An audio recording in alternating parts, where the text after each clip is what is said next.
Hash, a voice from home. The theater lights dimmed slowly, casting long shadows across the rows of empty seats. Backstage at America's Got Talent, 23-year-old Miguel Santos stood alone in a quiet corner, his guitar resting gently against his chest. His calloused fingers traced the worn strings, feeling every groove and mark that told stories of late nights in his small apartment in Queens. Miguel closed his eyes and took a deep breath. The air smelled of old wood and fresh paint, a strange mixture that reminded him he was far from home. Through the thick curtains, he could hear the muffled sounds of the audience settling into their seats, their voices blending into a low hum of anticipation. His mother's words echoed in his mind from their video call that morning.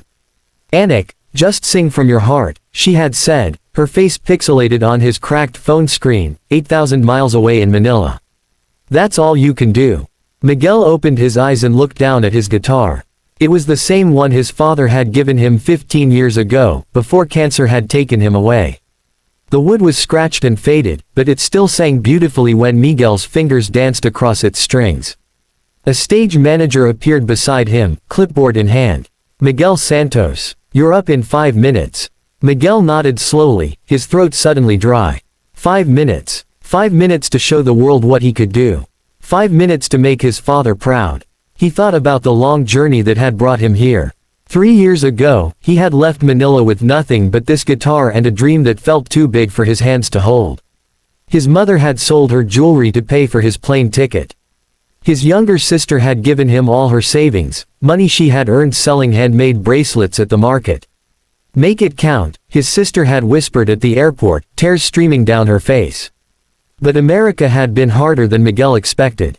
The dream seemed to shrink with each passing day. He worked 3 jobs to pay rent, washing dishes at a Filipino restaurant, delivering groceries in the early mornings, and playing guitar at a small cafe on weekends where people rarely looked up from their phones. At night, alone in his tiny studio apartment, Miguel would practice until his fingers bled. He sang the songs his father had taught him, old Filipino ballads that spoke of love and loss, of mountains and seas, of home. But every audition ended the same way. "Thank you, next. Not what we're looking for. Too ethnic. Not commercial enough." The rejections piled up like unpaid bills on his kitchen counter. Miguel had been ready to give up, ready to book a flight back to Manila and admit defeat. Then came the email about America's Got Talent.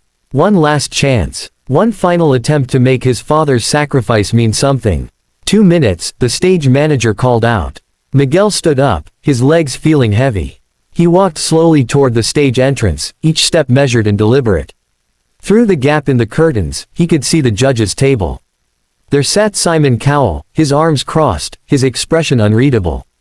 Beside him were the other judges, all waiting, all watching. The audience was a sea of faces, hundreds of people he didn't know, couldn't see clearly under the bright lights. Miguel felt his heart pounding in his chest like a drum calling him forward. "Ladies and gentlemen," the host's voice boomed through the theater, "please welcome our next performer, Miguel Santos." The curtains parted. Miguel walked onto the stage, his guitar held close. The lights were even brighter than he had imagined, hot and blinding. He could barely see past the first few rows. He made his way to the microphone at center stage. His hands were shaking, slightly, but he gripped his guitar tighter to steady them. Simon Cowell leaned forward in his chair. "So, Miguel," he said, his British accent clear and sharp. "Tell us about yourself." Miguel swallowed hard. "I'm from the Philippines," he said, his voice quiet at first, then growing stronger. "I came to America 3 years ago to chase a dream. My father was a singer. He passed away when I was 8. This was his guitar." Simon nodded slowly. "And what are you going to sing for us today?" Miguel paused, gathering his thoughts. "I'm going to sing a song I wrote for my father. It's called, Anak ng Bituin." He saw the confused looks on the judges' faces and quickly added, "It means, child of the stars in English." "All right," Simon said, settling back into his chair. "Let's hear it." Miguel closed his eyes. For a moment, the theater disappeared. The audience, the judges, the cameras, all of it faded away. In his mind, he was 8 years old again, sitting on the front porch of their small house in Manila, watching his father play this very guitar as the sun set over the mountains. His fingers found the first chord. The sound that came from the old guitar was pure and clear, filling the silent theater like water filling a glass. Then Miguel began to sing. His voice started soft, almost a whisper, carrying a melody that seemed to come from somewhere deep and ancient. The words were in Tagalog, his native language, but the emotion needed no translation. It was a sound of longing and love, of distance and memory, of pain transformed into something beautiful. The song built slowly, Miguel's voice growing stronger with each verse. His fingers moved across the strings with practiced grace, creating harmonies that wrapped around his words like silk. The guitar seemed to sing with him, adding its own voice to his story. In the audience, people stopped fidgeting. Phones were lowered. Conversations died. Everyone was listening now, truly listening, to this young man pouring his heart out on stage. Miguel sang about his father's hands teaching him to play, about the smell of jasmine flowers in the evening air, about promises made and kept even after death. He sang about leaving home, about cold American winters that chilled him to the bone, about working until exhaustion just to keep the dream alive. Then something unexpected happened. Miguel opened his eyes and saw tears. Not in the audience, but running down Simon Cowell's face. The famously stern judge, known for his harsh criticisms and cold demeanor, was crying. His hand was pressed against his mouth, and tears streamed down his cheeks unchecked. Miguel felt something shift inside him. The fear that had gripped his heart loosened. He sang the final verse with everything he had, his voice soaring to heights he didn't know he could reach. The last note hung in the air for a long, perfect moment before fading into silence. The theater erupted. The audience leapt to their feet, cheering and applauding. The other judges stood up, clapping wildly. But Miguel's eyes were fixed on Simon, who was wiping his face with both hands, trying to compose himself. Finally, Simon stood up. The audience quieted down, sensing something important was about to happen. "Miguel," Simon said, his voice thick with emotion. "In 20 years of doing this show, I don't think I've ever been this moved by a performance." He paused, searching for words. That was extraordinary. That was more than singing. That was pure, honest art. The other judges nodded in agreement, but Simon wasn't finished. "You know," he continued, "there's a Filipino singer named Freddie Aguilar who wrote Anak, one of the most beautiful songs ever written. It's been covered in dozens of languages.